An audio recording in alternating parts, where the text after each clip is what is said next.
Labvakar! Ļoti liels prieks redzēt tik plašu, interesantu loku.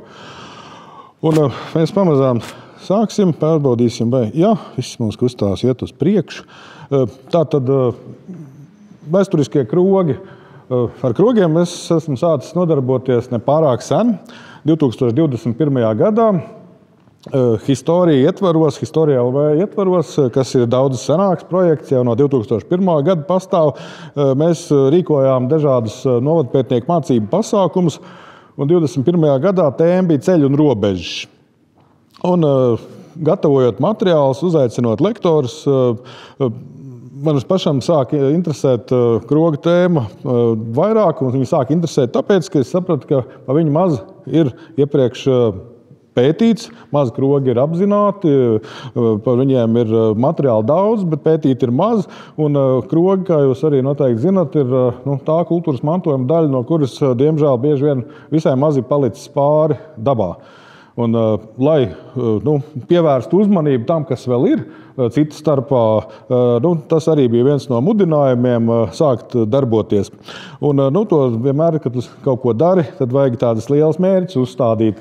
Vismaz, lai saka, tas tā skaistāk izskatās. Un, es uzstādīju mērķi izveidot Latvijas vēsturisko krogu katalogu. Protams, ka ņemot vērā, ka krogi Latvijā ir nesalīdzinām daudz vairāk nekā mūžas, dzirnavas un tam līdzīgi. Pilnīgi šādu katalogu izveidot, varbūt, tas būtu varbūt gadu 20, 30 darbs, bet svarīgāko, nozīmīgāko, interesantāko, tas tomēr varētu būt tāds pārskatām laika uzdevums, panākams. Un līdz šim ir izdevies gan ar Kultūra Kapitāla fondu, ar vēsturisko novadu kultūras programmu atbalstu, ar privātu personu arī atbalstu, sagatavot un publicēt Historija LV 166 Vidzemes, Sēlijas un Kurzemes krogu aprakstus. Diemžēl nav neviens Latgales krogs pagaidām, un 140 no tiem apmēram ir plus mīnus daži krogus priekš atpakaļ. Tos 140 aprakstus esmu sagatavojis es pats.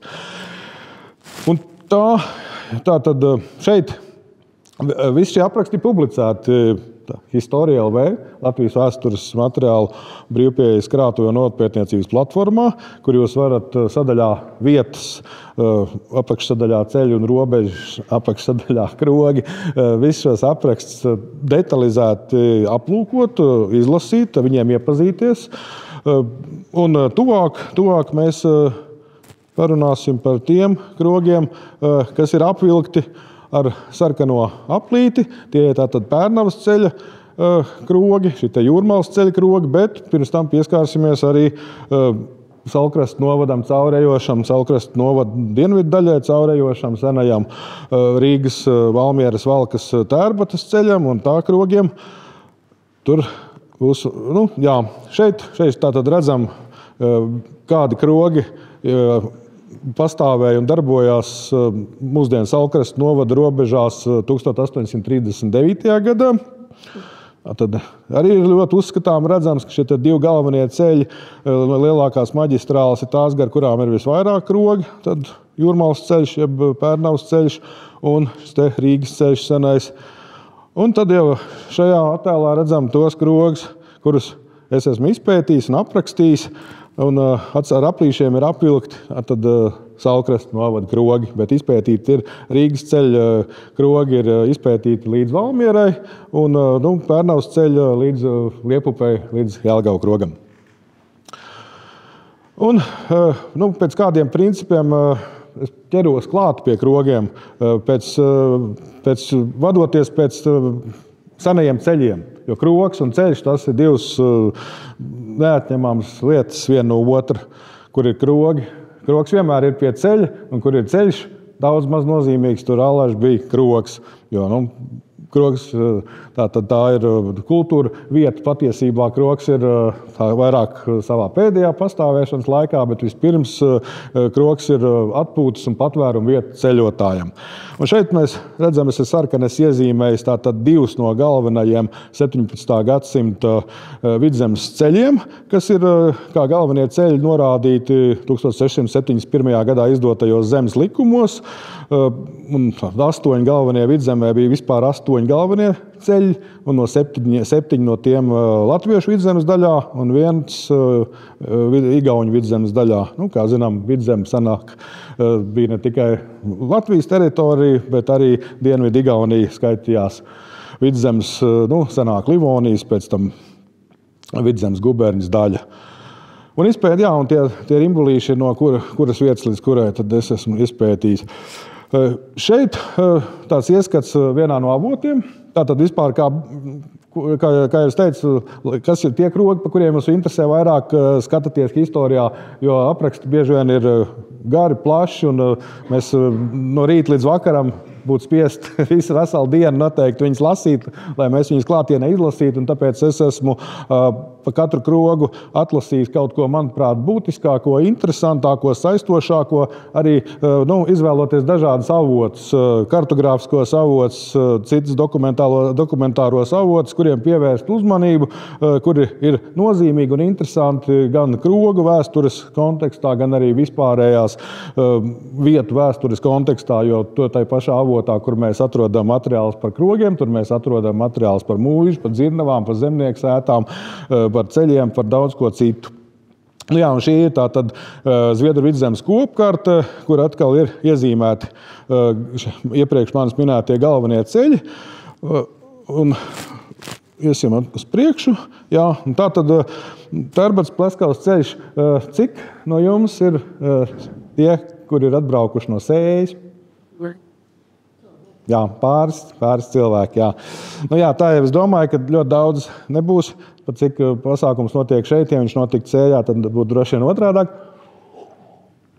Bet tāpēc sāksim tātad ar šo ceļu. Tērbats Pleskavas ceļu, seno Rīgas ceļu. Tātad šis te Saulkrasta novadā ietilpst šie krogi. Te ir atkal Rikera 1839. Gada karta. Te krogi, kas uz Rīgas ceļš, redzam, ka pie lielākiem, svarīgākiem ceļiem krogi bija tik daudz, cik vien viņi varēja būt. Un viņi varēja būt tik daudz, cik viņi spēja nest peļņu. Tad centās katra mūža, kuras teritorijā atradās šie ceļi, centās ierīkot krogus, ja varēja tad nevis vienu, bet pat vairākus, lai maksimāli gūtu peļņu no ceļu nestās kustības, no satiksmes, no zemniekiem, no ceļotājiem, kas brauc cauri un krogos iebrauc.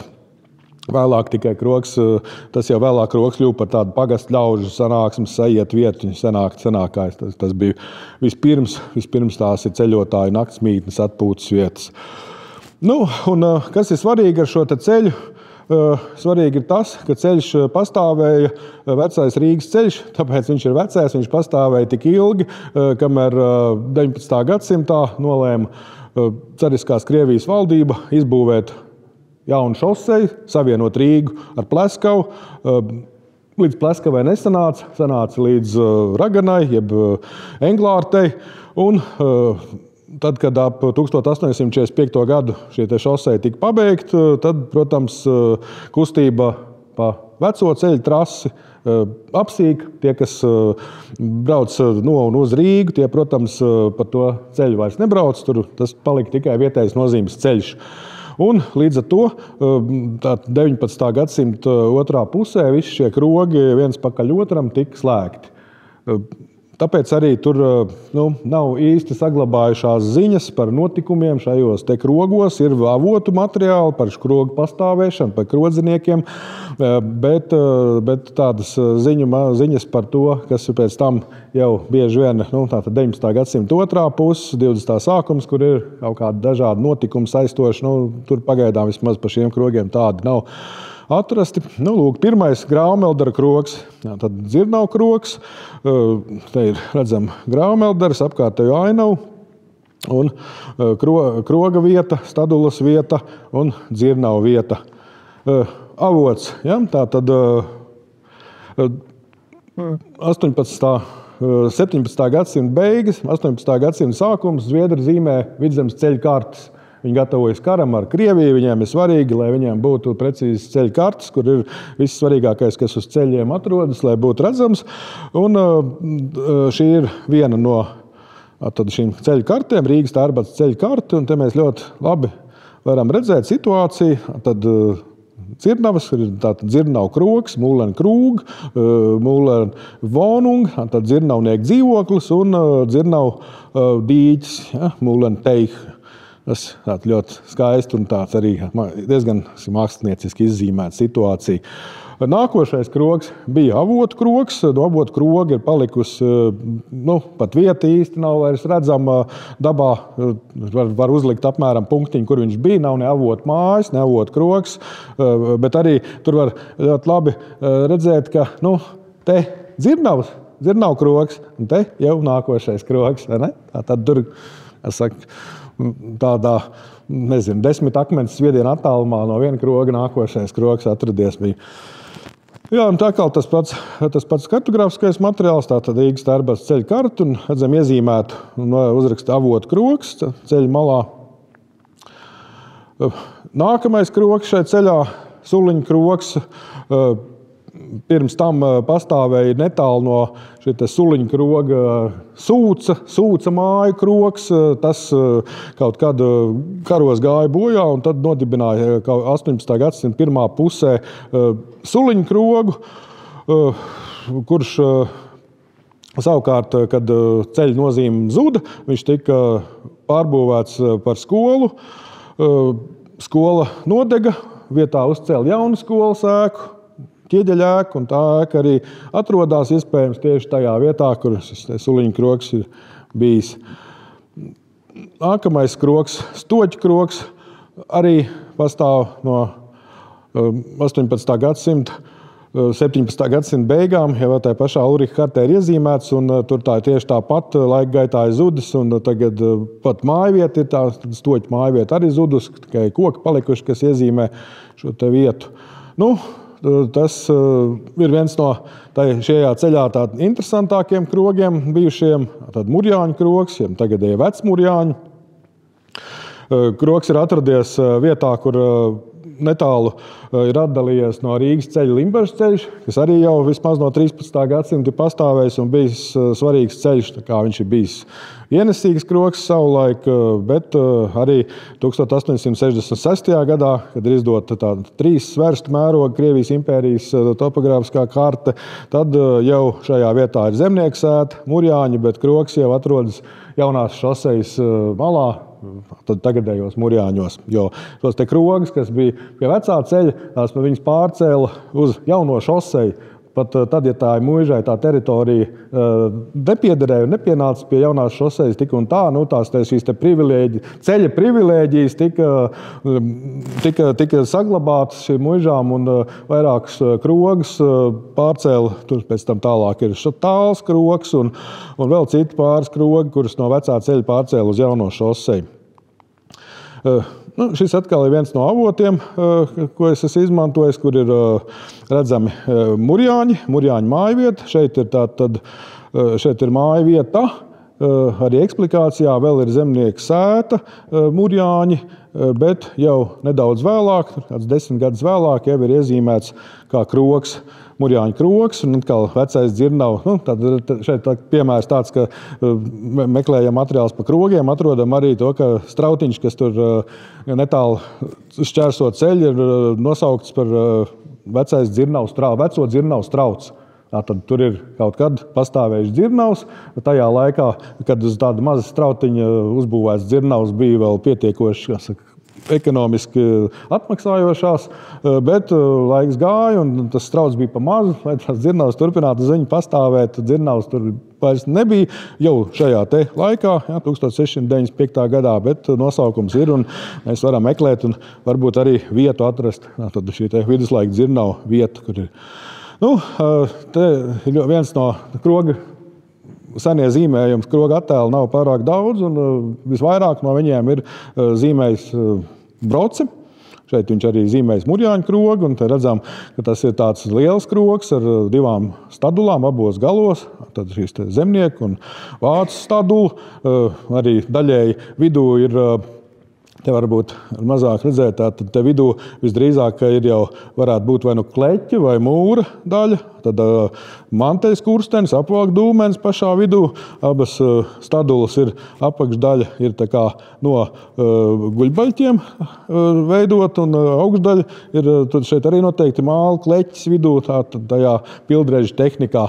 Nu, tāds sava laika diezgan glauns, diezgan nozīmīgs un svarīgs ceļa krogs. Un pēdējais krogs, kas Rīgas Tērbatas ceļā atrodas Saulkrasta novada teritorijā, bija Vāveres krogs, un tas arī ir zudis.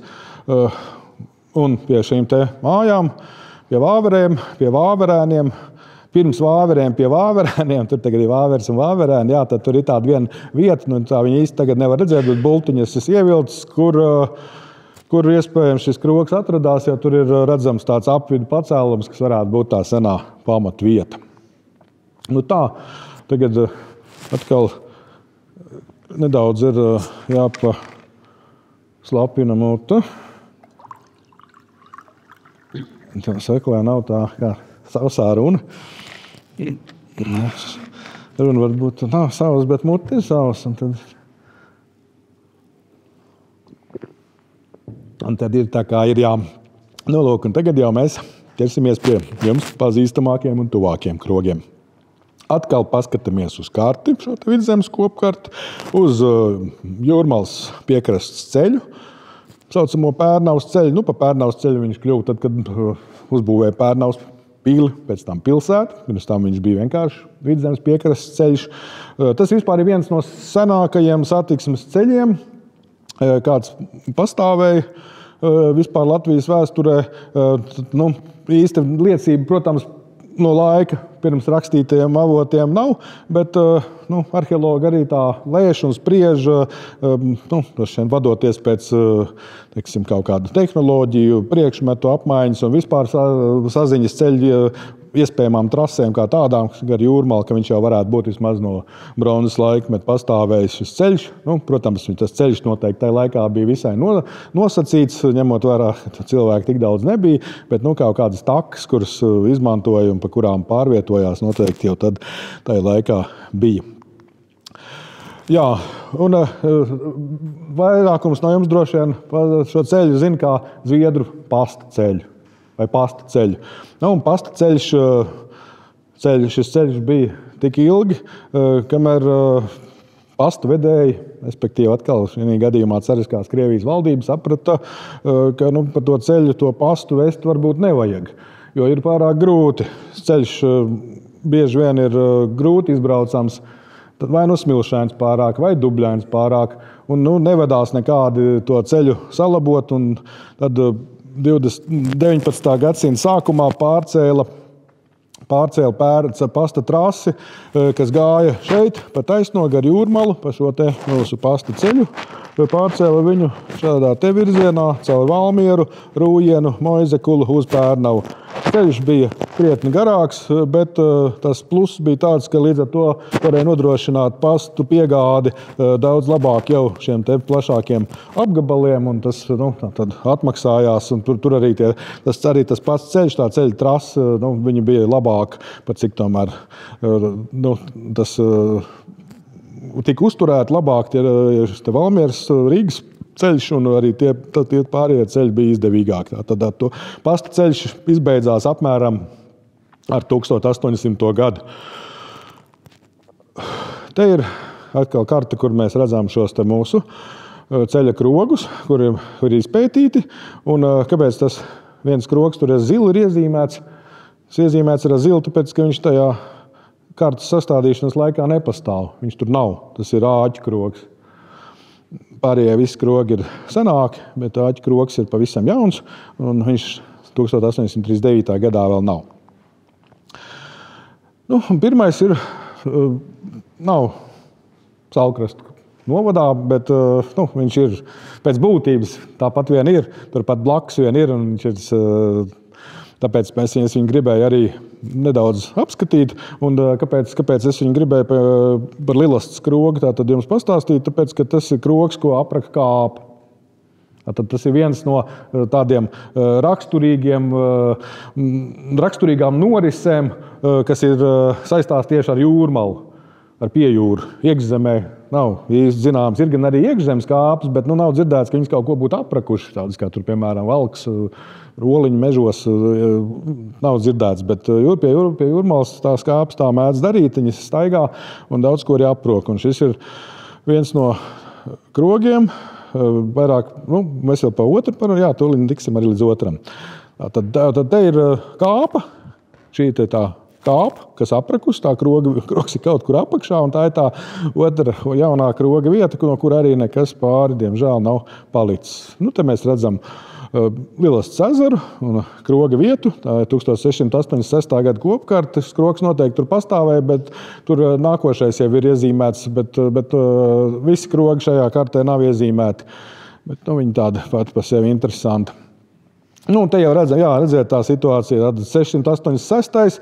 un 95. Tātad 9 gadu vēlāk jūs tiek zīmēta ceļa karte, un tad jau tur viss ir redzams, kas pie ceļa atrodas un kur ir, protams, kur ir krogi un kāda infrastruktūra vēl. Tas ir svarīgi, tāpēc krogs tur bija svarīgs, ka viņš ir svarīgs pārvietošanās vajadzībām. Tā ir vieta, kur var, kā jau es teicu, vairākas reizes, kur var arī šī gadījumā tas ir svarīgi karaspēku pārvietošanai. Viņi arī zina, ka tajā vietā tur var gan kaut kādas naktsmājas, ja vajadzības gadījumā dabūt, gan zirgiem barību un tam līdzīgi. Un te ir interesanti, tā dzirnavas ir iezīmēts, un tas dzirnavu dambis un ceļu vieta Lielasts.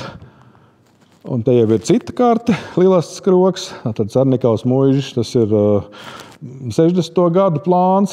Te es neesmu ielīdz 19. gadu plānu, jums interesē apskatoties historijā, tur ir cits. Tas krogs ir atradies savādāk. 1819. gadā viņš ir atradies šādā virzienā bijis, un tad ir kaut kas ir mainījies, un viņš ir pārcelts vai uzbūvēts no jauna.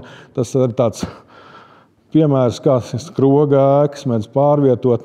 Šādi izskatījās, tā kāpa un ceļš. Tas 1924. gads, tas krogs jau tur ir kaut kur apakšā.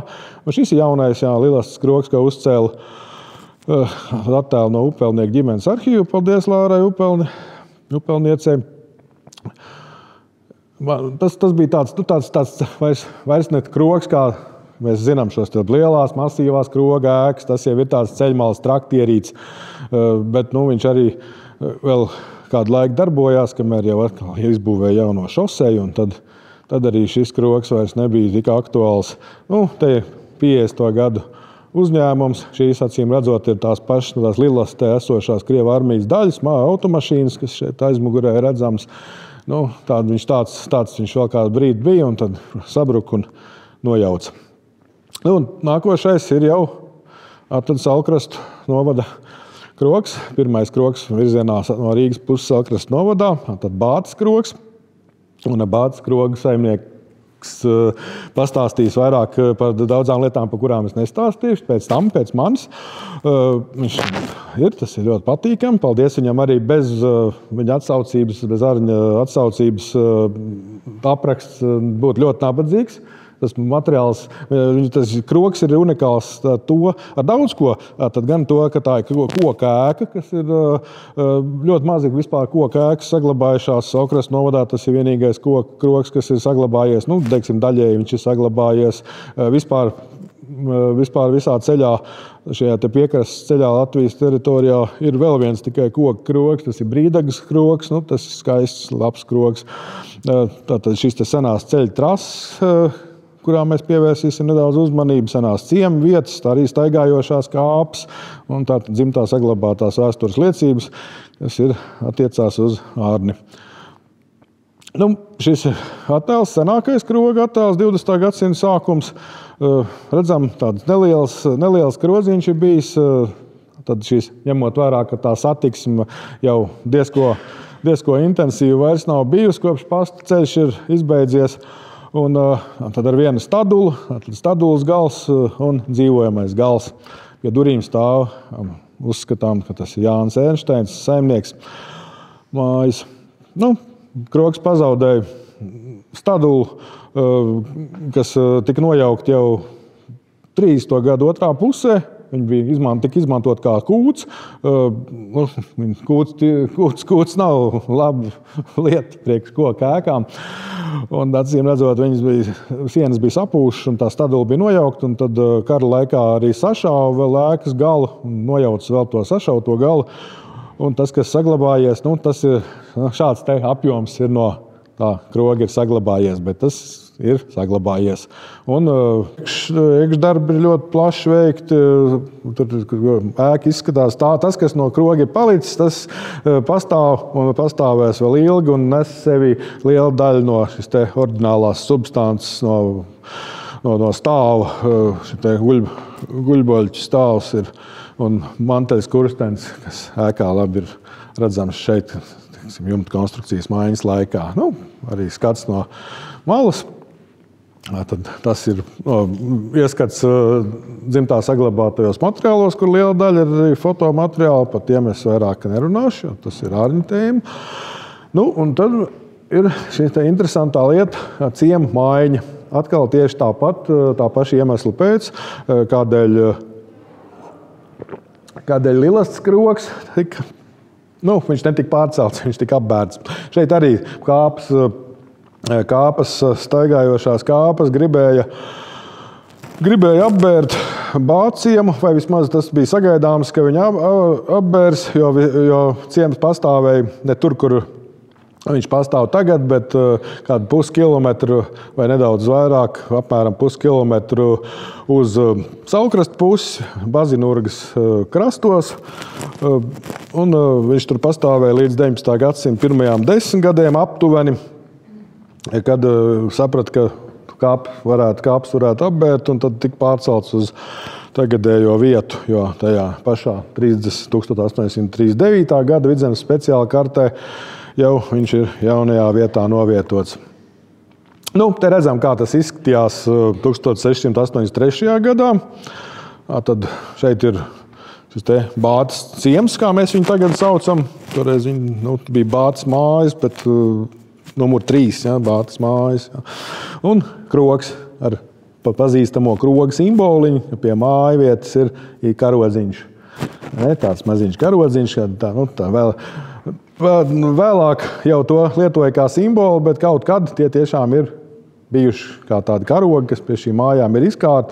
Vai tādi pastāvējuši arī tie karogi Latvijas teritorijā, nezinu. Šķiet, ka tā ir tā tradīcija. Droši vien, ka varbūt arī bija, bet pagaidām man tās ziņas nav izdevies iegūt. Bet rietumos tur ir ne tikai karogi, tur arī zari, kaut kāds zaļš zars vai vainags, kas tur tiek izlikts, lai cilvēkiem jau būtu, kas ierodās, kas nezina, kur tas krogs ir, lai viņš uzreiz saprastu, ka tur ir krogs. Tad šis ir atkal interesants tāds moments, ko izdevās atklāt un uzzināt tikai tad, kad es sāku pētīt materiālus, ka šajā te Bātas ciemā ir pastāvējuši 2 krogi. Tad Bātas krogs un Bazūnkrogs. Viņš kā bazūles krūga, Unterpemper, šai te Pempera mūžai piederējis, un pārējais krogs pieder Pempera mūžai, un pārējā ciema daļa, kur šeit vēl nav, šeit krogs vēl nav iezīmēts šajā te kartē, bet atkal 10 gadu vēlāk jau ir iezīmēts, ka šis te pārējais ciems, kas pieder leitnantam Richteram, šeit, virslietnētam laikam, Richteram, viņam šis pieder ciems, un viņš arī krogi ir nodibinājis un ierīkojis. Viņš arī grib šaus ienākumus. Tad muižai ir viens krogs, un tas ir blakus. Viņi faktiski blakus, tur kaut kādi 100 metru starpā. Un 1744. gadā tad šī Pempera mūža faktiski tiek likvidēta, un daļa no viņas nonāk, tad šis te Bātas ciems nonāk Sējas mūžas īpašumā, un pārējā daļa tiek pievienot kā pusmuiža Pabaža mūžai. Un tā kā krogi ir 2, Pabažu mūža paņem sev šo te Bazūnes krogu un pārceļ uz Inčupi.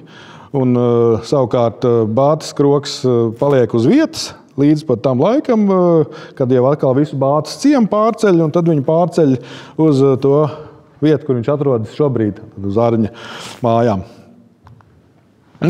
Ceļu trases, jā. Arī ļoti ir maz tādas vietas, kur tās senās ceļu trases ir saglabājušās, un tādā garā posmā, kā pie Bātas kroga. Ar sarkano ir iezīmēta domājamā senā ceļu trase, kādu viņi pastāvēja līdz pat 19. gadsimta vidum, kad atkal tas ceļš kļuva iespējams kāpas kustības dēļ kārtējo reizi, jo šeit vidū kāpa varēja būt pārvietojusies, lielā kāpa varēja būt pārvietojusies, aizbērusi kādu noteci no purvainās vietas, un līdz ar to tas ceļš kļuva ļoti grūti izbraucams, purvains, un tāpēc tika izbūvēts apvedceļš ap 19. gadsimta vidu, šis te ar brūni iezīmētais, lai varētu tā normāli daudz maz izbraukt visos laikos. Un šeit ar zaļu ir saucamā plikā strande, ko arī izmantoja. Tas ir ceļš, kas iet gar pašu jūras malu. Kā varēja izmantot dažādi apvidi. Ziemā brauc arī pa veco ceļu trasi.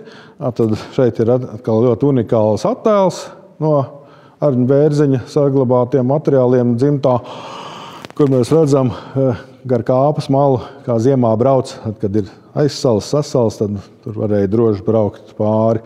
Un te ir otrs arī no Bērziņa ģimenes arhīvu uzņēmums. Tas ir te lielā kāpa, un tas ir jau uz jūras puses kaut kur. Grūti pateikt tieši kur, bet uz jūras puses kāds. Un tas ir tās plikās strandes, ceļš uz pliko strandi, uz jūru, ceļu trasi. Viņa ir atpazīstama un lokalizējama. Un te tas skats no augšas. Tad tas iepriekšējais ir apmēram šeit uzņēmums. Tur ir tā bultiņa.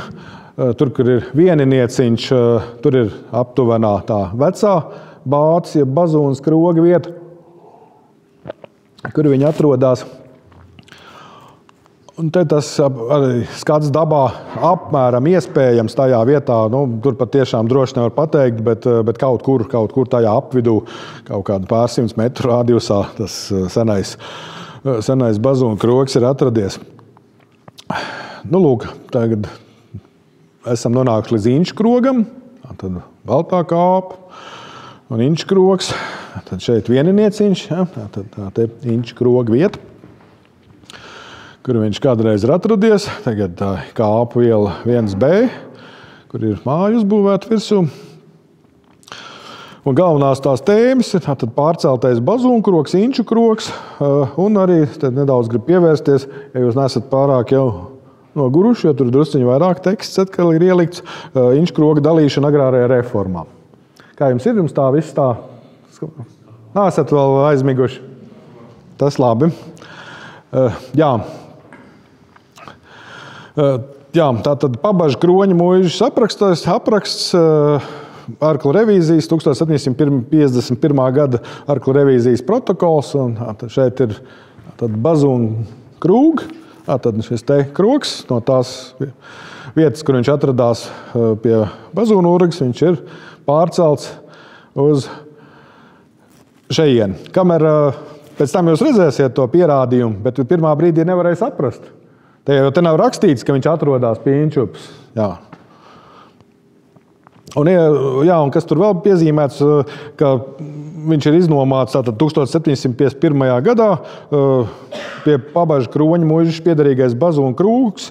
Bazūna krogs ir iznomāts vācu vīram Lindgrēnam par 40 Alberta daldariem gadā. Bet Sējas mūžā ir 2 krogi. Viens, kas atrodas pie kāda tuvāk neraksturota ziemas ceļa, un otrs, kas novietots pie Pērnavas ceļa austrumu jūras piekrastē. Tātad Baltijas jūra, kas ir par Ostsiju nosaukt. Un šis pēdējais arī tātad visdrīzāk ir tas, kā vēlāk jau kā Bātas krogs, kas ir minēts, un otrs ir vēlāk Inču krogs. Te mēs redzam 1834. gada dvēseļu revīzijas protokolu, kur ir atkal Bazūna krūga, Pabažu muižā. Joprojām nezinām, kur tas Bazūna krogs ir. Nu, un tad es nonācu līdz 1850. gada dvēseļu revīzijas protokolam. Mēs esam arī nonākuši līdz jaunam svarīgam avotam dvēseļu revīzijām. Un te mēs redzam Bazūna, Odera, Ince krūgu. Nu, tur šis jautājums atkrita, kur atradās. Un tur tad arī viss bija saprotams par šo te pārcelšanu, ka krogi tika sadalīti, viens tika aizcelts uz Inčupu un otrs palika uz vietas, kas pēc tam bija Sējas muižas īpašumā. Tas ir tādi atradumi, kas procesā viņi ļoti priecē, ka tu tā šķir un tad tu ieraugi šādu tekstiņu un tad viss ir jā, ir. Es tā kā makšķernieks, kas izvelk lielo zīvi apmēram. Jā. Tad turpmāk jau vairs nav Bazūna, Odera, Ince, tad ir tikai Ince pēc tam 19. gadsimta otrā puse un uz priekšu. Te ir ap 1905. gadu sastādīta karte, kur ir iezīmēts Korčmā, Ince, un divas ēkas. Krogs varbūt ka bija tā, kas ir tuvāk, viens varbūt bija krogs, otrs bija Stadula. Grūti pateikt, kāds bija tieši tas lietojums, bet katrā ziņā jau tur krogs ir. Un pretī ir tā Katrīna Bādas peldvieta, der Bādort, Katrīnenbāda, kas otrā pusē atrodas pretī šim te Inču krogam. Un tad ir tas tur ir daudz garš teksts, bet ir tā, ka 1919. gadā, kad jau sāka jau dalīt šo te zemi, muižas, sāka dalīt muižas. Vēl nebija agrārā reforma likumiski pieņemta, bet jau bija kaut kāda pagaida rīkojuma un tā sāka dalīt. Un tur tika nolemts, ka Pabažu muižā Inču kroga zeme turpmāk tiek iedalīta mazos gabalos priekš zvejniekiem un peldu vietām tā, kā atrodas Jūrmalā. Tā saprātīgi. Tātad ir daudz zvejnieki, viņiem vajag kur dzīvot, kur celt savas mājas un kur darboties, un tad mēs sadalīsim priekš viņiem. Diemžēl tas viss tā ātri neizdevās, jo šo te visu lielo Inču kroga zemi tajā 1905. gada plānā iezīmētajā platībā. Tur bija, tur bija daudz hektāris. Tagad uzreiz nepateikšu, cik. To visu pieprasa Pēters Ozols, jo viņš ir ilgadīgais lietotājs, tātad viņš šo krogu ir rentējis, un ilgadīgiem lietotājiem jau 20. gada pieņemtais agrārās reformas likums nosaka, ka tiem ir priekšrocība uz zemes saņemšanu. Tie, kas ir vismaz 20 gadus ir saimniekojuši tais mājās, bet arī, šīm mājām ir zemnieku māju raksturs. Tas arī tur ir teikts, bet to šai pirmā brīdī neņem vērā, un viņam tomēr piešķir visu lielo īpašumu.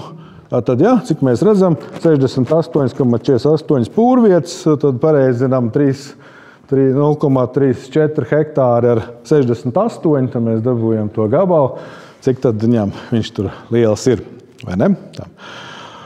Un tad tur notiek sūdzēšanās, lūguma rakstīšana, šie zvejnieki raksta sūdzības, viņi ir sašutuši, Centrālā zemes ierīcības komiteja sūta pārbaudi uz vietas, viņi konstatē, ka patiešām situācija tāda, ka visu to zemi šis te Inču kroga rentnieks nav lietojis, un galvenais, kas ir, ka Inču krogs nav uzskatāms par zemnieku māju. Tur viņš nav saimniekojis kā zemnieks, visu apsaimniekojot lauksaimniecisku to platību, un tāpēc tas plāns iepriekšējais, kur visu piešķir Ozolam, ir jāpārstrādā un jāsadala mazos zvejnieku gabalos un vēl pārējo zemi sadalīt vasarnīču gabalos. Tur jau vasarnīcas jau vairs ne tik daudz tikai zvejnieki, arī vasarnīcas jau ir kā viens no mērķiem zemes sadalīšanas. Viņš tur visādi neļauj zvejniekiem arī Jūrmalā piekļūt, ir kaut ko aizžogojis. Tur parastas visas lietas šādas. nolēma pārstrādāt un sadalīt abos gabalos. Ozols pārsūdza senātā. Senāts saka, ka tomēr viņam ir taisnība. Atkal turpinās sūdzības arī par senātu. Nezinu, kam ministru prezidentam droši vien vai kam. Izrādās beigās senāts saprot, ka viņš tomēr ir kļūdījies. Un tad nonākam līdz šis ir 30. gadu jau 28. gads, 28. gads, kad beidzot tiešām tiek viss sadalīts tas inču kroga gabals pa maziem gabaliņiem, kur ir zvejnieks, kur ir vasarnīca, to es tagad nepateikšu, bet tas lielais garais process, kas šī nav vienīgā vieta, kur tam līdzīgi tas viss noritēja, bet tā vēsture bija, un tas ir tās agrārās reformas viens no raksturīgi parādība, ka daudzi cīnījās par saviem gabaliņiem, par labākām vietām arī, par pļavu gabaliem. Nevienmēr un ne visur, bet tas tomēr tā bija, un dažreiz tas ir interesanti. Te mēs vēlreiz redzam šo te māju. Tad pēc Jāņas Reginas ziņām uz inču kroga pamatiem Pēters Ozols savulaik ir uzbūvējis dzīvojamo māju. Tas ir arī agrārās muižas dalīšanas lietā, tajās agrārās reformas materiālos. Tas ir minēts, ka viņš ceļ māju, jaunu māju. Un tad tā māja ir kaut kā tikusi nodzīvota, 70. gadu sākumā nojaukt, un tagad ir šī te māja vietā. Tā.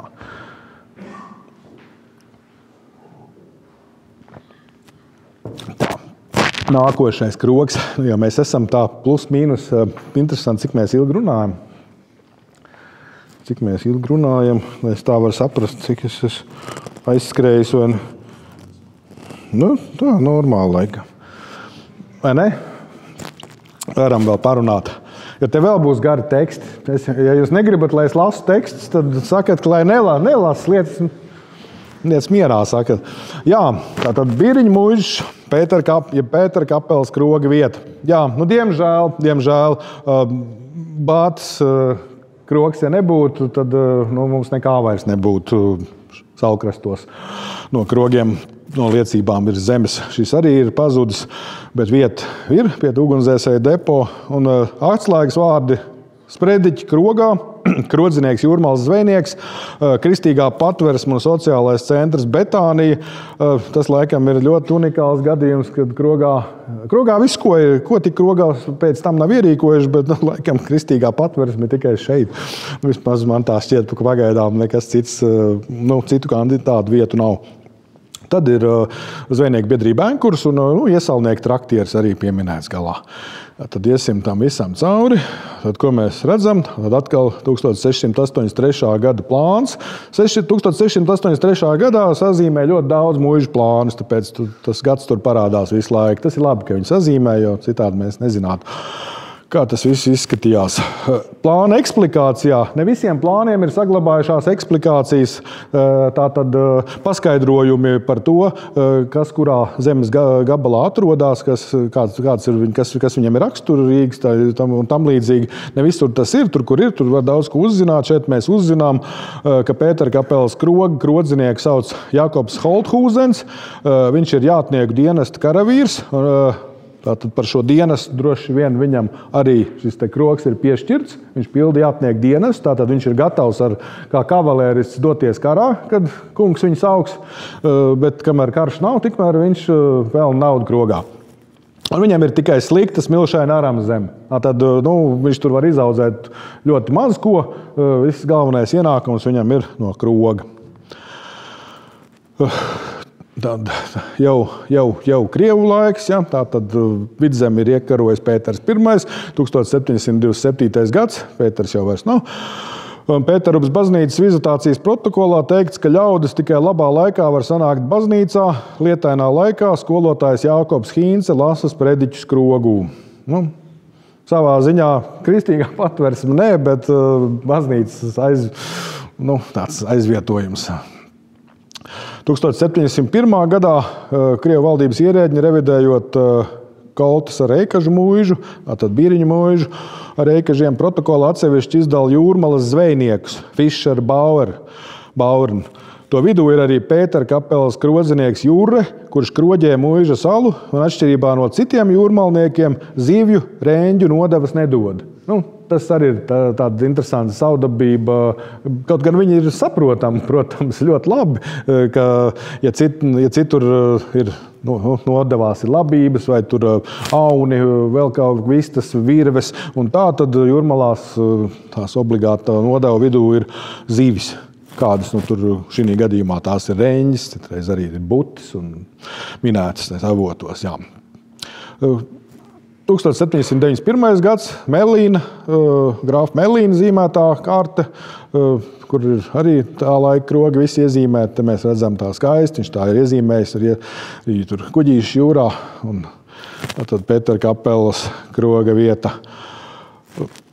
Atkal dvēseli revīzijas protokols, tad Pētera kapelas krogs un krodzinieks Sīmanis. Simon, ja? Tātad Sīmanis tas būs 1811. gadā. Tad mēs aizlecam ātri. Tur vēl daudz kā citas. Vēlreiz atkārtošos, lasiet, veriet vaļā historija.lv un lasiet un pētiet. Arī attēlu daudz, teksts daudz, informācija daudz. Vīriņu krogs 1880. gadu plāns. No 81. līdz 91. rakstīts, ka viņš zīmēts, ilgi zīmējuši. Kroks ir iezīmēts, vēl arī doktorāts, vēl šis tas tur veidojās apbūve pie Pētera kapelas. Tagad ir tāds garš teksts, mēs viņu varam lasīt, varam arī nelasīt, jo jūs viņu varēsiet izlasīt historijā. Tas ir par šo te Kristīgu sociālo izglītības un misijas centru, ko ierīko Bieriņu muižas īpašniece baronese Pistolkorsa. Šeit ir tāds pozitīvais raksts par šo visu. Tur bija arī tādi ļoti, tā laika presē, tādi ļoti negatīvi, tādi nedraudzīgi raksti par to ierīkojumu, ar domu, ka viņi tur rīko tādu vācu propagandas perēkli, un tas viss tā jāsaprot, ir jāskatās šajā te latviešu, vāciešu savstarpējās, teiksim, šādas te sociālās, kā lai to saka, cīņas ietvaros. Vācieši centās nostiprināt savu kaut kādu ietekmi tajā laikā, kad Krievijas valdība centās visādi mazināt viņu nozīmi un viņu atņemt viņiem pēc iespējas dažādas privilēģijas. Un ne jau tāpēc, ka Krievijas valdība ļoti būtu mīlējusi latviešus, bet tāpēc, ka viņa vairs īsti nevarēja būt mierā ar šīm te baltvāciešu izteiktajām privilēģijām, ar viņu neatkarību, autonomiju lielā mērā, kas tā pa impēriju, kurā ir kaut kādi baltvācieši, kas dzīvo pēc saviem likumiem, pēc savas kārtības, runā savā valodā, nevis krieviski. Tā bija, un latvieši centās, protams, tajā procesā panākt kaut kādas savas intereses, un tad attiecīgi tās preses publikācijās tas arī parādās. Jā, tātad šeit ir tā pozitīvā skatījums uz to viņas ierīkojumu, Pistolkorsas. Tur ir arī interesanti ir tie ceļotāji, tātad šie tie kristīgie ceļotāji, tie reisenderi, priekš kuriem ierīkota maza istabiņa nakts guļai. Bez tam reisenderiem tiek dots ēdiens un dienas alga, ja tiem patikšana strādāt. Tad interesants moments. Tad ir cilvēki, kas ir, vai viņi ir piederējuši kaut kādai attiecīgai tai kustībai, sektē vai kā, un tad viņi ir kaut kādā tādā programmā no vienas šāda te misijas centra uz otru, viņi varējuši pārvietoties, tur dzīvot kādu laiku. Ja grib, tad strādā, ja negrib, tad nestrādā. Ja tu strādā, tad droši vien kaut kādu naudu vēl dabū. Tas tāds interesants stāsts, bet, jā, visu mēs nelasīsim, tas būs pa grūtu. Jā, un tas viss turpinās, pastāv līdz sākās Pirmais pasaules karš, kad Vācija un Krievija kļūst par ienaidniekiem, kas karo viens ar otru. Un tad, protams, tās visas vācu sabiedriskās organizācijas tika slēgtas, un tā skaitā arī Betānija. Tad Krievu kara ministrijas oficiālais izdevums Ruskij invaļid 1914. gadā tas tur kaut kā sniedz aprakstu par Betānijas lūgšanas sapulcēm. Un tur ir minēts, ka drīz pēc kara pieteikšanas Betānijā notikušās lūgšanās aizlūgts par Vācijas ķeizaru Vilhelmu un dziedāts vācu patriotiskās dziesmas. Lūgšanas sapulces, starp citiem apmeklējis mužniece P, pistolkors un tās kaimiņa mužnieks F. Tas ir, Skults mužā, vai ne? Freitāks von Lorenhofens, atcer. Un tagad lūgšanas nams slēgts un lietu izmeklē. Oficiālais orgāns konstatē, ka te stipra vācu vara. Tā, protams, jo viņiem arī bija izveidojis tādu bērndārzu zemniekiem bezmaksas tādu, cik viņš tur ilgi darbojās vai tikai vasaras laikā vai kā tas vēl jautājums, bet katrā ziņā tā ietekme, protams, bija uz vietas, jo tā darbība bija vērsta arī tiešām tādā labdarības virzienā un tieši orientēties uz latviešu zemniekiem, jo īstenībā nekas cits izņemot vietējos latviešus jau viņiem daudz nebija uz ko orientēties. Tie mužnieki, kas atpūtās Neibādē, tie diez vai, ka tur gribēja doties uz Betāniju, kur nebija absolūti nekas, ar ko veldzēt, nedaudz izslāpušs cilvēks, jo pistolkors bija tāda, viņi bija ļoti stingri, tāda, pretalkohola nostājas paudēji, tur viss tur nevarēja Pēterupē, tur vispār nekur. Viņi pat panāca, ka pārceļ to valsts spirta monopolu prom. Te ir skats Pēterupas baznīca un krogs ir redzams, kroga daļa, tad Stadulas daļa ir redzama attēlā. Atkal ir agrārā reformā, tātad Pēterupes krogu piešķir Pēterupes zvejniecības biedrībai, bet pieprasa krogu arī kapteinis Miķelis Grēve, kurš vai bija vai nebija noslēdzis vienošanos un ko maksājis pistolkors ieceltam Neibādas pārvaldniekam Moltrechtam. Šis te viss arī viņu savstarpējais strīds tiesa instancēs turpinājās diezgan ilgi. Un kamēr tas strīds turpinājās, tikmēr, protams, tā zvejnieku biedrība tur daudz nevarēja atļauties ieguldīt ēkā, un tā ēka nepārāk labi tajā laikā arī tika uzturēta tajā visā tiesāšanās laikā. Te ir tas skats, protams, šeit atkal ļoti liels paldies ir Jānim Sereginam. Bez viņa attēliem arī tas, ko es esmu varējis izstāstīt vai uzrakstīt, būtu bijis tāds krietni plāns un neilustratīvs. Un vēl 28. gadā, kad Jūrmalu inspekcijas braucienā apmeklē Centrālās izglītības savienas instruktors Kārlis Slaucītājs. Viņš arī raksta savus vērojumus un min, ka vadošā loma sabiedriskā dzīvē piekrīt zvejniecības biedrībai. Biedrībai piešķirtas bijušā Bieriņa muižas kroga telpas, tur notiek arī visi izrīkojumi. Tikai žēl, ka ēka remonta trūkuma dēļ stipri cieši, bet tas viss sakarā nenoskaidrot īpašumu stāvokli, kas turpinājās vairākus gadus. Bet viņi darbojās, ir biblioteka, ir pūtēju orķestris un viss notiek.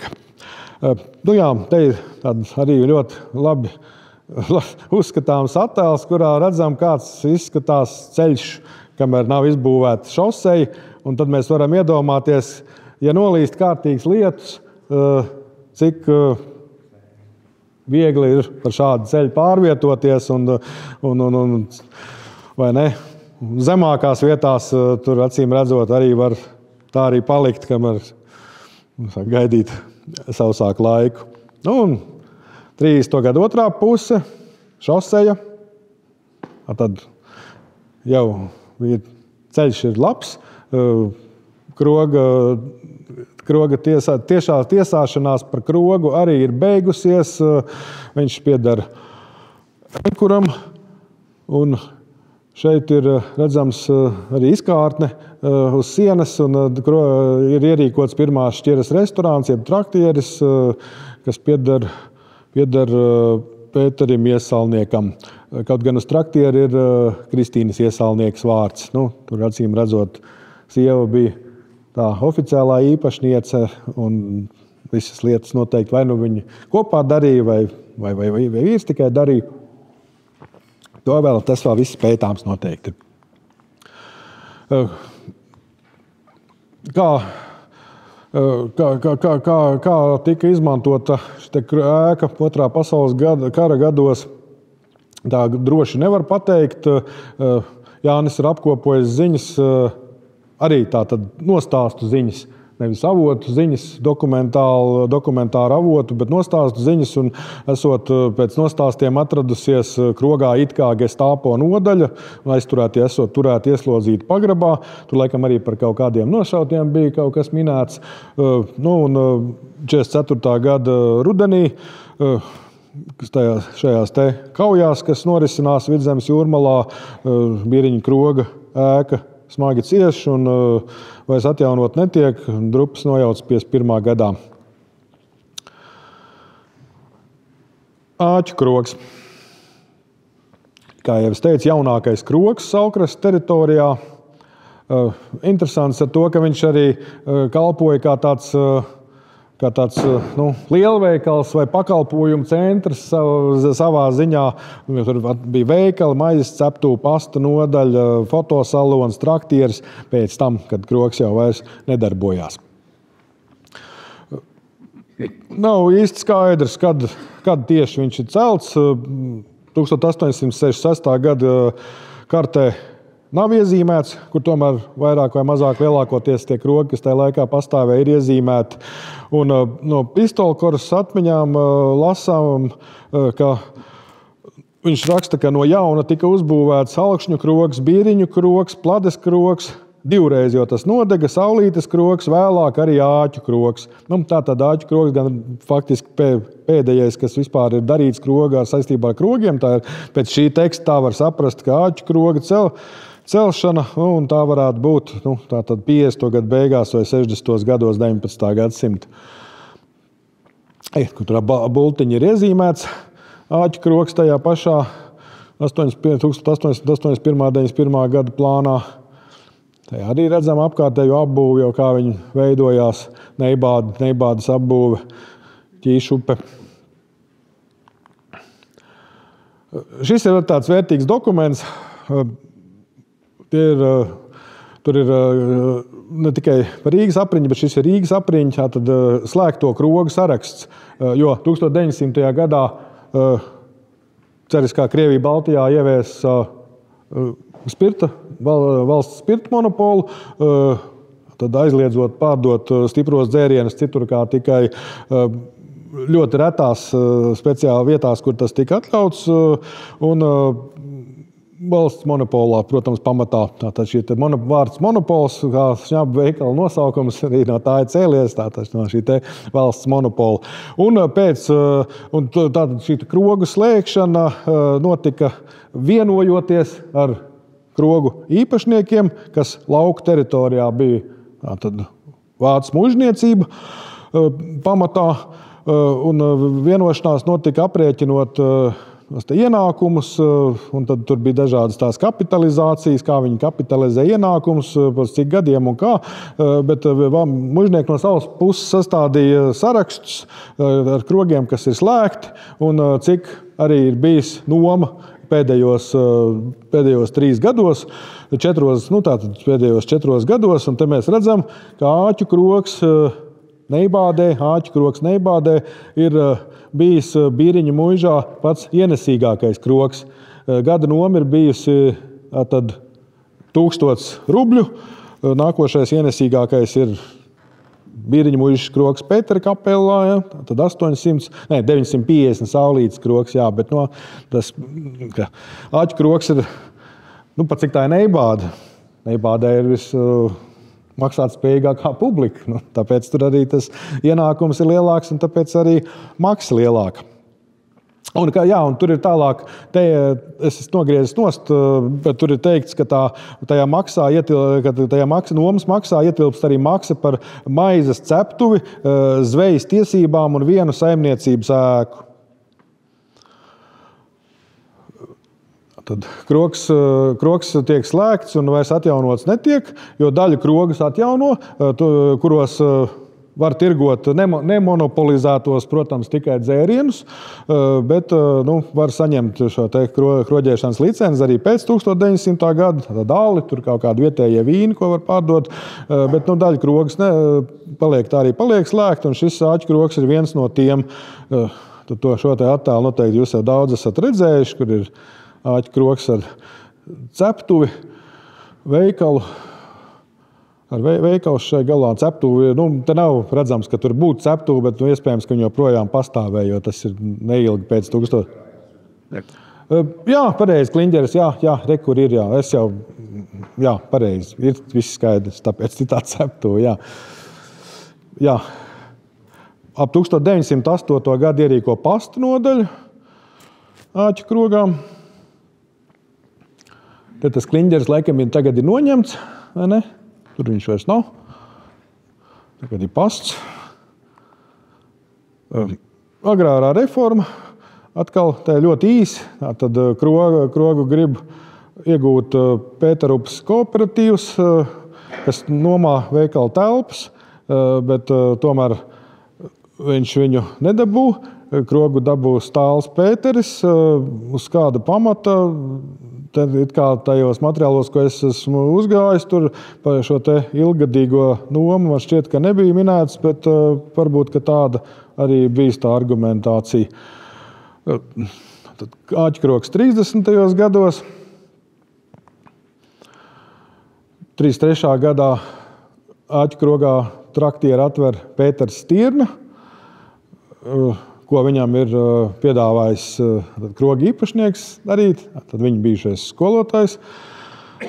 Stirnas traktieris darbojas līdz 30. gadu beigām, kad viņš atver restorānu paši jaunuzceltajā mājā, kurā tagad darbojas Salkrastu veselības un sociālās aprūpes centrs.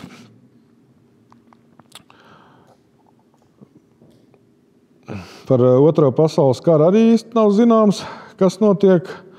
Un jau pēc tam atkal, nākošās jau okupācijas gados, darbojas tirdzniecības centrs, pārtikas, saimniecības preču veikali. Un tie veikali pastāv līdz 65. gadam, kad atver Jūras banku, kas ir, protams, jauna, moderna un ērtāka, un tad arī tos veikals slēdz. Un pēc slēgšanas ēka izmanto kā dzīvojamo māju, bet stāvoklis viņai kļūst pamazām bēdīgāks un bēdīgāks. Te ir skats 60. gados. 86. gads Jānis fotografējas. Kāds vēl tur dzīvo. Un 98. gada vasarā tas, kas vēl ir palicis, tas nodeg. Tāds āķu kroga gals, un tas tāds nav daudz. Ir daži tādi fiksējumi. Ir vēl Madonas pusē viens krogs nodedzis, arī tas ir fotografēts vēl senāk, vēl Krievu laikos, bet tas attēls, jā, kur redzams ir, kā viņš šiem postām. Tā, tagad es atkal bišķiņ kaut ko ieliešu. Tad mēs ķersimies pie plādes kroga.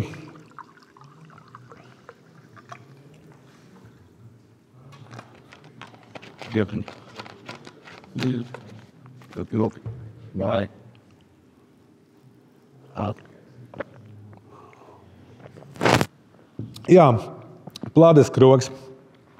Tās tēmas būs krogs deg. Tātad laikmeta liecība par to, kā krogi, starp citu, dega bieži.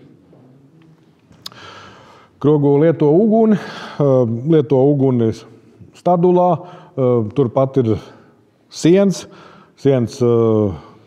krodzinieku lopiem, kas bieži vien arī kaut kādā stūrī stadulā tiek turēti, siens pārdošanai,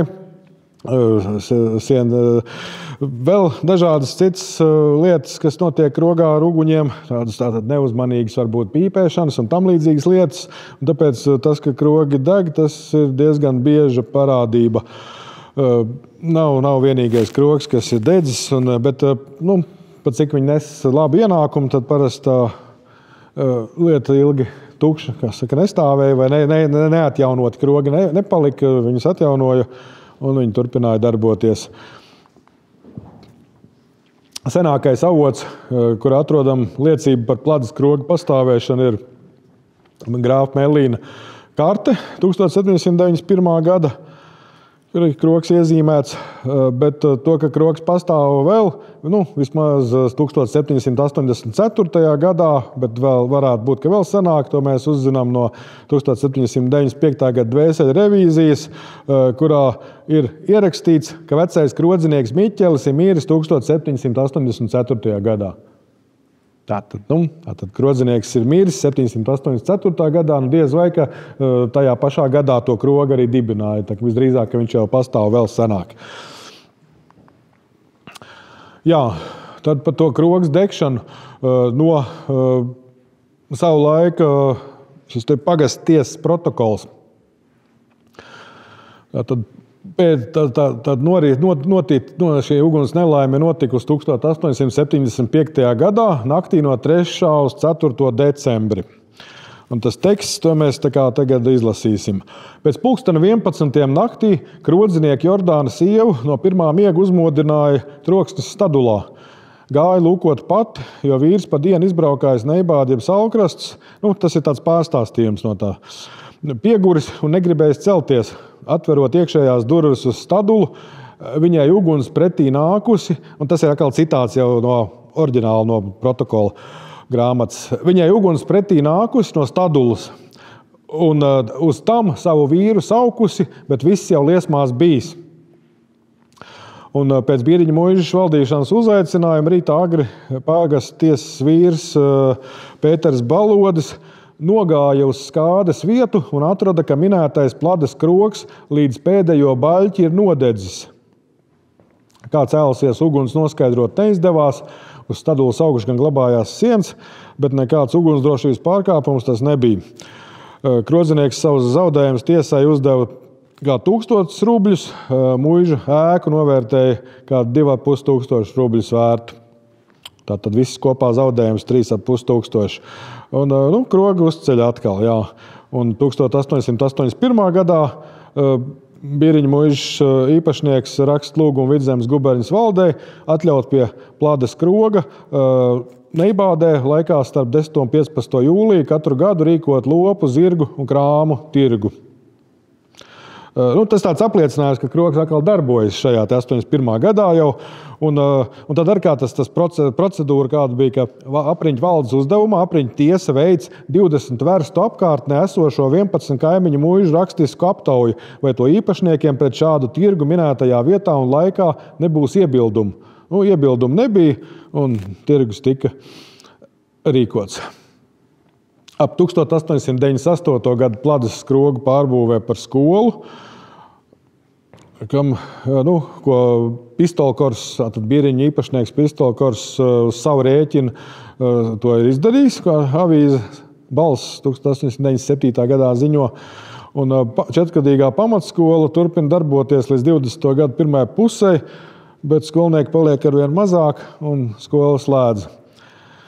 Tad šeit ir 27. gada plāns, Pladas skola redzam. Un 1930. gadā Bieriņa pagasta pašvaldība Pladas skolu pārdod Latvijas bērnu palīdzības savienībai bērnu vasaras nometnes, tolaik dēvētas par koloniju ierīkošanai. Pārdošanas cena kopā ar skolas ēku, saimniecības ēkām un 10 hektāriem zemes ir 17 700 latu. Šeit redzam, kā ēka izskatījās. Priekšā vēl kaut kāds kāpos dārs, kaut kas tāds. Un arī ļoti, ļoti vērtīga bilde, ļoti vērtīga fotogrāfija, attēls ļoti vērtīgs, kur ir redzams, kā ēka pārtop no vecās koka ēkas, kā viņi pārtop par šo te divstāvu ķieģeļa ēku. Ap 1970. gadu. Un tas arī skats. Vēlreiz kāds tas ir šodien, un kur krogs ir, kas ir iebūvēts šajā divstāvu mājā. Lūk, gandrīz esam līdz beigām. Vairs ilgi nav. Vēl šī vieta un nedaudz pa Skultas baznīcas krogu. Tad to jau jūs visi pazīstat vietu. To, ka tur krogs bija, to varbūt ne visi zināja. Aģis krogs atradās pie Aģis ietekas. Tad tās tēmas ir 17. gadsimta ciema vieta pie Aģis grīvas, krodzinieku blakus amati, notikumi krogā un traktieris 20. gadsimta 20. 30. gados. Te mēs droši vien kaut kam pāriesim pāri, jo tur diezgan daudz teksta, ko atkal jūs lasīsiet, kam interesēs historijā. Redziet, jā, te ir redzams, ka pie Aģis grīvas 17. gadsimta beigās jau bija tāds neliels ciems izveidojies, kur ir dažādas mājas. Tad pirmā ir puča, Paula sēta, tad ir Aģes īpašums, tā arī nosaukts, Aga Gelegenheit, ko pašlaik apbūvē vācu kurpnieks. Tad ir māja, kas saucās Teteris, un aiz tā ir Darves krogs. Tad senākais Aģes kroga nosaukums ir zināmais avotos pierādītais Darves krogs. Un šeit ir turpinājums, te beidzās, un tas turpinās. Un tad Aģes zemnieks sēta pie paša upes tilta. Tad tāda apdzīvotība bija izveidojusies pie upes grīvas. Melīna karte, krogs nav iezīmēts. Te arī tas tāds arī piemērs tam, ka krogs nav iezīmēts, bet to, ka krogs pastāv, mēs uzzinām no faktiski gan arī tāda pat 95. gadā tapušās sastādītās dvēseļu revīzijas, kur ir iekļaut 3. numuru Aģes zeme, Die Aufagi Land. Un iedzīvotāju uzskaitījumā, kā pirmais ir vecais krodzinieks Jānis, kuram ir 65 gadi, un tagadējais krodzinieks 28 gadus vecs Pēteris, kas līdz tam dzīvoja Kurzemē. Tātad krogs pastāv.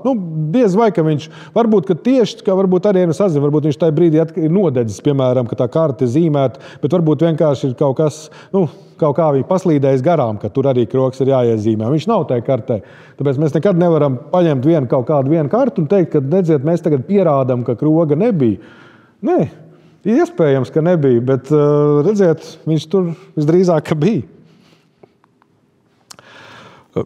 1891.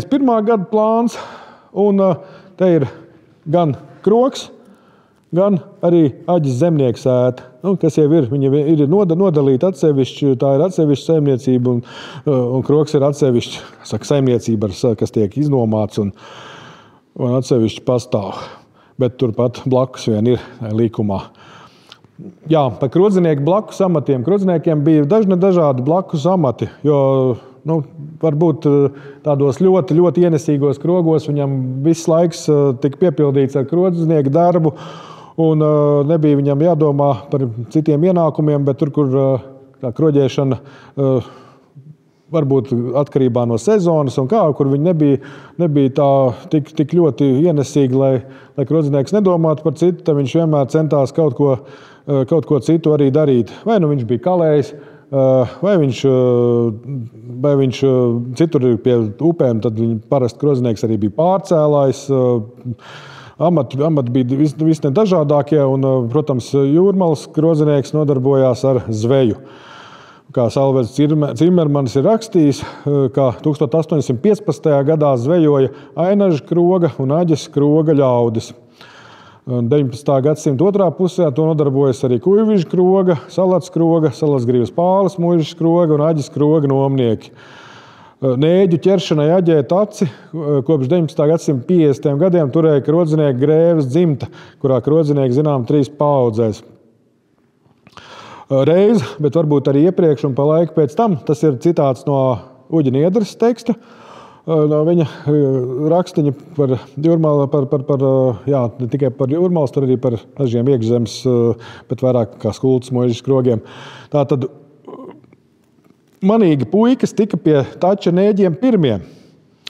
1853. gada 4. decembrī Aģes krodzinieks Jānis Grēve sūdzēja Skultas pagasta tiesai 2 zēnus no Nagliņu mājām. Puikas Miķelis Andrēsons un Mārtiņš Adamsons viņam pie aizslēgta Aģes upes tača murdus izņēmuši un uz upes krasta izkratījuši vienu spaini ar zutiņiem. zādzību pienācis, tātad pamanījis Kalniņa Petersonu uz jūrmalu iedams un to spaini ar 2 kālu zutiņiem uz kroga nonesis un krodziniekam atdevis. Puikas tiesā tēva klātbūtnē taisnojās, ka tos zutiņus mamma cept un ēst būšot. Mēs ne, mamma. Tiesa katram nēģi zagliem piesprieda 15 sitienus ar žagariem, bet tēviem samaksā 2 rubļus pagasta nabaga lādei. Puikas dabūja savu tiesu arī mājās, bet zādzības uzrādītājs no krodzinieka kārtīgi čārku. Tas, protams, ir Uģa Niedras pieņēmums, bet visdrīzāk, ka tā tas bija.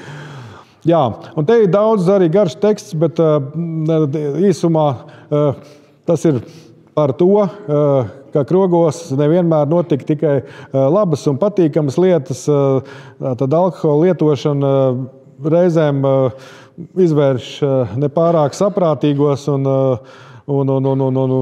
vispār pieņemtos notikumos. Un te ir viens stāsts par to, kā Aģes krogā bija iebraukuši igauņu šķūtnieki, kas veda no Venneru pagasta vezumu ar glāzes fabriķi, no glāzes fabriķi ar glāzes kastēm. Tātad stiklu viņi veda no šīs te Igaunijas pagasta, viņi veda stiklu uz Rīgu, tātad stikla loksnes un tajā Skultes Aģes krogā iebrauc par nakti pārgulēt. Un bija augsts un ciets ziemas laiks, un vīri izjūt zirgas, saved stadalā, pabaroja, paši sagāja kroga lielistabā. Vezumi palika rindā gar ceļa malu, lozes kārtībā, tos pieskatīja viens šķūtnieks. Tomēr nekāds miers krogā nebija, līdz vēlam vietējie puiši trokšņaini dzēra, sabļaustījās, uzsauca ēstiem zobgalības. Laikam svinēja Vastlāvi dienu. Tanī naktī jaktādiem un trakodami viņus gluži iznarojuši un nopostījuši, ar ūdeni viscaur nolaistījuši, ar kājām viņus guļošus mīņājuši. Kad krodzinieks vietējos izraidīja laukā, tie ķērās pie igauņu vezumiem. No viena vezma siena grīstas un auzu kulītes pie kroga pār sētu pārspēlējuši, un citas 3 grīstas siena kādas auzu kulītes un 3 tukšus līdz būdamus muižas maiksus aiznesuši. Tas igauņu vezumu vakts, kurš tos vezmus vaktējis, nevarējis vairāk no tiem ļaundarītājiem tverties, krogā ieskrējis un tos citus vezumu braucējus augšā saugdams. Kamēr tie savu apģērbu dabūjuši uzraut, tikmēr tie piedzēruši skultiešu puiši, ārā ar vienu pusraga ilgsi, vienu glāzes kasti, no virsas glužam pušu pārsituši un tā projām aizskrējuši, tika vienu dabūjuši noķert. Tā bija tas noticis Igauņiem. Protams, ka vainīgos noskaidroja, atrada, piesprieda 30 sitienus ar žagariem katram, un katram arī maksā 3 rubļus par to glāzes kasti. Un to naudu, kas vēl pietrūka, lai samaksātu skādi, to ieguva pārdodot 28 pārsistās stikla plāksnes, pārdeva par 1,50, bet 42 veselās par 10,50. Un kā Uģis Niedra raksta, pagasts un muiža darīja, ko varēja, goda glābšanai, bet krogam neslava, vismaz igauņu ceļavīru vidū vēl ilgi palika.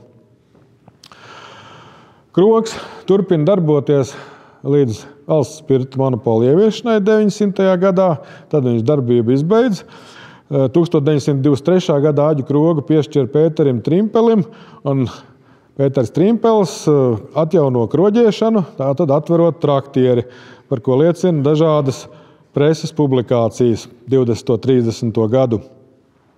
Un te ir tāds garāks stāsts, ko slēpotāji, tātad Latvijas sportisti bija nolēmuši ziemā doties slēpju pārgājienā Rīga Tallina, un to, protams, viņi slēpoja pa taisnāko ceļu un pa šo te pašu Jūrmalas ceļu.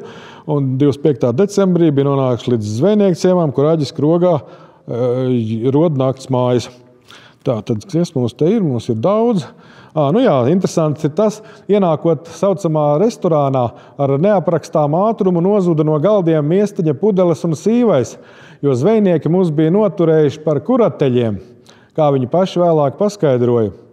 Pasūtījām vakariņas, kuras mums uzlika lielā vairumā, izmocījāmies visādi, tomēr nevarējām visu veikt.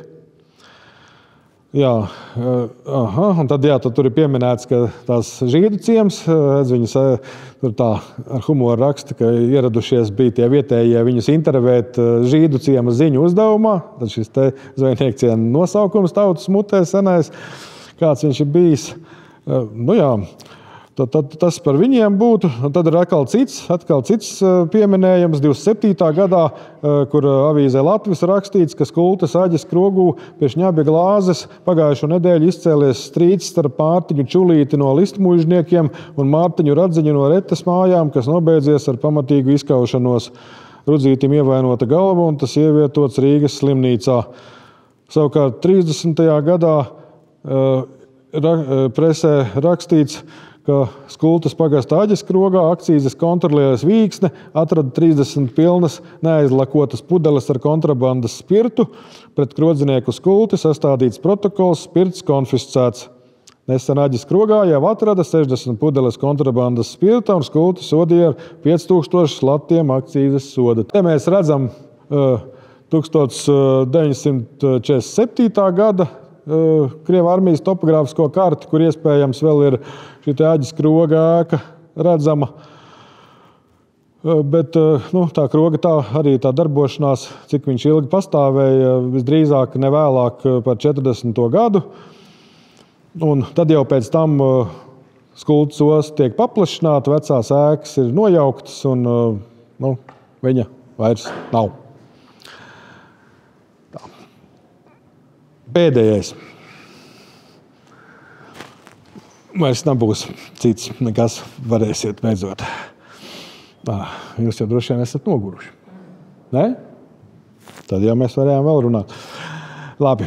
Skultes baznīcas krogs, jā. Jo tas, protams, ir Limbažu novads, Skultes pagasts, bet tik un tā ir manā skatījumā daļa no Saulkrastiem. No zvejniekiem katrā ziņā pavisam noteikti.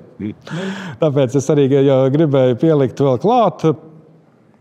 Arī, protams, ēka vairs nav, bet krogs ir pastāvējis ir sen.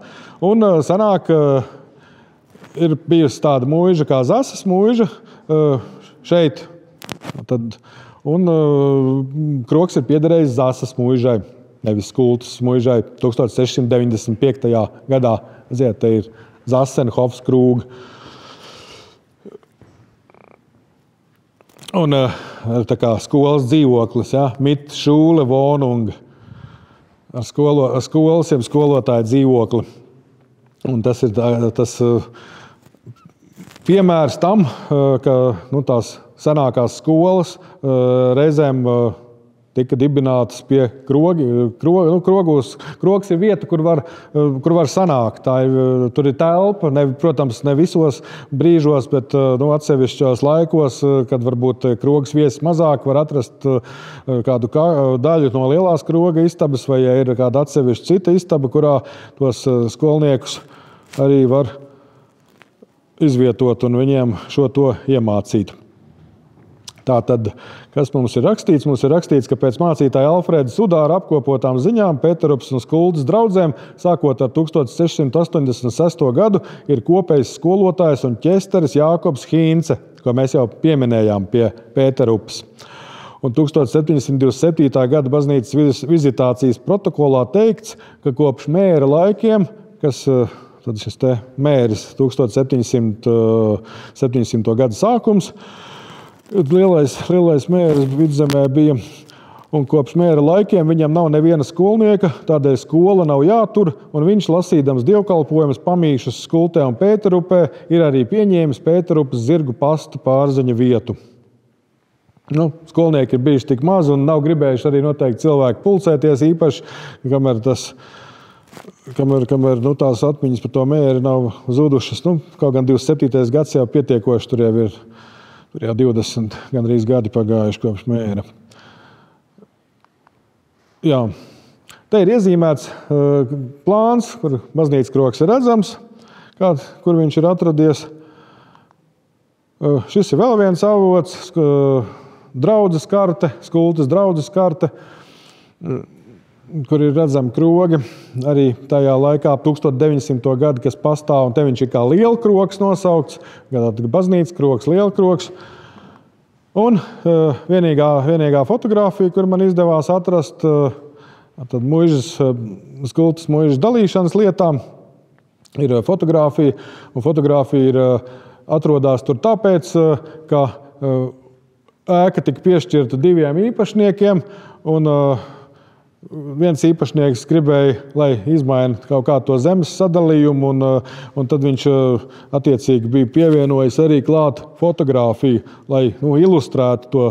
Viņš tur bija rakstījis, ka redz, ka tas viens gals jau ir nojaukts, un ka noteikti nojauks arī tur to otru galu tam krogam. Un, jo parasti ir tā, ka tur, kur nav nekādu strīdu, problēmu, tur bieži vien tas avots daudz neko nepastāsta. Bet tur, kur ir kaut kādas nesaprašanās, strīdi, tiesāšanās un kaut kas tāds, tad tajā visā materiālā cilvēki izskaidro situāciju. Un to situāciju skaidrojot, mēs daudz ko varam uzzināt tādu, ko citādi nekad neuzzinātu. Un šeit mēs varam arī ieraudzīt, kā izskatījās vismaz tas tā kā no aizmugures puses ir, bet tomēr tā pagaidām ir vienīgā Skultas baznīcas kroga fotografija.